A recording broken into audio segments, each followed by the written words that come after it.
ಬಹಳಷ್ಟು ಔಷಧಿ ಗುಣಗಳನ್ನು ಹೊಂದಿರುವ ಮತ್ತು ಅತ್ಯಂತ ರುಚಿಕರವಾದ ಆರೋಗ್ಯಕರವಾದ ದೊಡ್ಡಪತ್ರೆ ಎಲೆಯ ಗೊಜ್ಜು ಹೇಗೆ ಮಾಡೋದು, ಏನೆಲ್ಲ ಬೇಕು ನೋಡೋಣ ಬನ್ನಿ. ಯಾರೆಲ್ಲ ಹೊಸಬ್ರು ನೋಡ್ತಾ ಇದ್ದೀರಾ ಪ್ಲೀಸ್ ಸಬ್ಸ್ಕ್ರೈಬ್ ಮಾಡಿ. ನಮಸ್ಕಾರ ಎಲ್ಲರಿಗೂ, welcome back to Jaya recipe.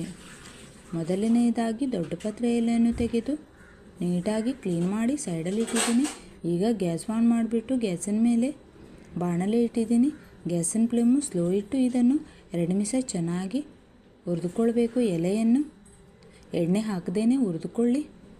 20 ಎಲೆಗಳಿವೆ ಇದರಲ್ಲಿ. ಈಗ ಇದು ಭಾಳಷ್ಟು ಕಾಣಿಸುತ್ತೆ, ಆದರೆ ಹುರಿದ ಮೇಲೆ ಸ್ವಲ್ಪನೇ ಆಗುತ್ತೆ. ದೊಡ್ಡಪತ್ರೆ ಭಾಳಷ್ಟು ಔಷಧಿಗೆ ರಾಮಬಾಣವಾಗಿದೆ. ಇದನ್ನು ಆವಾಗ ತಿಂತಾ ಇರಬೇಕು, ಆರೋಗ್ಯಕ್ಕೆ ತುಂಬ ಒಳ್ಳೆಯದು. ಇದರ ಎಲೆಯನ್ನು ಹಿಂಡಿ ಜೇನುತುಪ್ಪದಲ್ಲಿ ಮಿಕ್ಸ್ ಮಾಡಿ ಕುಡಿಯುವುದರಿಂದ ಕಫ, ಕೆಮ್ಮು, ಶೀತ ಕಡಿಮೆ ಆಗಿಬಿಡುತ್ತೆ. ಫ್ರೈ ಆಗಿದೆ ನೋಡಿ, ಎಷ್ಟಾಗಿದೆ, ಸ್ವಲ್ಪನೇ ಅನಿಸ್ತಾ ಇದೆ. ಈಗ ಇದನ್ನು ಬೇರೆ ಪ್ಲೇಟಲ್ಲಿ ತೆಗಿತಾ ಇದ್ದೀನಿ.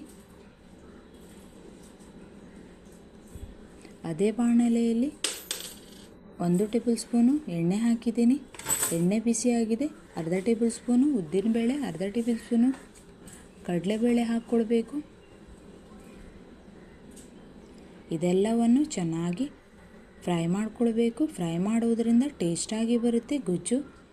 ಅರ್ಧ ಇಂಚು ಶುಂಠಿ, 4 ಬೆಳ್ಳುಳ್ಳಿ ಎಸಳು, ಹಾಗೆಯೇ 5 ಬ್ಯಾಡಗಿ ಮೆಣಸಿನಕಾಯಿ, ಅರ್ಧ ಟೇಬಲ್ ಸ್ಪೂನು ಜೀರಿಗೆ, 10 ಕಾಳುಮೆಣಸು,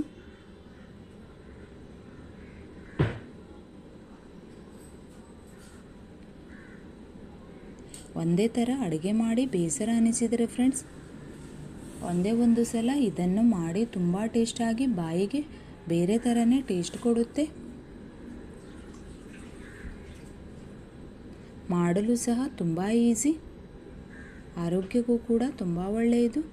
ಈ ಗೊಜ್ಜು ಚಪಾತಿ, ರೊಟ್ಟಿ, ಅನ್ನಕ್ಕೆ ಸೈಡ್ ಡಿಶ್ ಆಗಿಯೂ ತಿನ್ಬಹುದು. ಫ್ರೈ ಆಗಿದೆ. ಈಗ ಇದರಲ್ಲಿ 1 ಬೌಲು ಅಂತಂದರೆ ಅರ್ಧ ಹೋಳು ತೆಂಗಿನ ತುರಿಯನ್ನು ಹಾಕ್ತಾ ಇದ್ದೀನಿ. ಹಾಕಿ ಗ್ಯಾಸಿನ ಫ್ಲೇಮು ಸ್ಲೋ ಇಟ್ಟು ಚೆನ್ನಾಗಿ ಇದನ್ನು ಫ್ರೈ ಮಾಡ್ಕೊಳ್ಬೇಕು 2 ನಿಮಿಷ.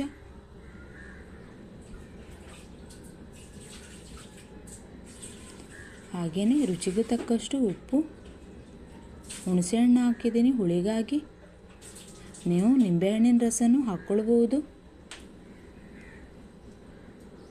ಚೆನ್ನಾಗಿ ಮಿಕ್ಸ್ ಆಗಿದೆ. ಈಗ ಗ್ಯಾಸ್ ಬಂದ್ ಮಾಡಿಬಿಡ್ತೀನಿ. ಫ್ರೈ ಆಗಿದೆ. ಗ್ಯಾಸ್ ಬಂದ್ ಮಾಡಿ ಕೆಳಗಡೆ ಇಟ್ಟಿದ್ದೀನಿ. ಒಂದ್ಸಲ ಚೆನ್ನಾಗಿ ಮಿಕ್ಸ್ ಮಾಡಿಬಿಟ್ಟು ಮಿಕ್ಸರಲ್ಲಿ ಹಾಕಿ ರುಬ್ತಾ ಇದ್ದೀನಿ. ಗೊಜ್ಜಾಗಿರೋದ್ರಿಂದ ನೈಸಾಗಿ ರುಬ್ಬೇಡಿ, ತರಿಯಾಗಿಯೇ ಇರಲಿ. ನೀರು ಹಾಕದೇನೆ ರುಬ್ಕೊಳ್ಳಿ. ಇದೇ ಥರ ಮಾಡಿ ನೀವು ತಂಬಳಿ ಕೂಡ ಮಾಡ್ಬೋದು. ರುಬ್ಬಿ ರೆಡಿಯಾಗಿದೆ ನೋಡಿ. ಈಗ ಹುರಿದಿಟ್ಟಿರುವ ಎಲೆಯನ್ನು ಹಾಕಿ ಮತ್ತೊಂದು ಸಲ ರುಬ್ತಾ ಇದ್ದೀನಿ. ರುಬ್ಬಿ ರೆಡಿಯಾಗಿದೆ ಗೊಜ್ಜು. ಎಷ್ಟು ಸೂಪರಾಗಿ ಬಂದಿದೆ ನೋಡಿ.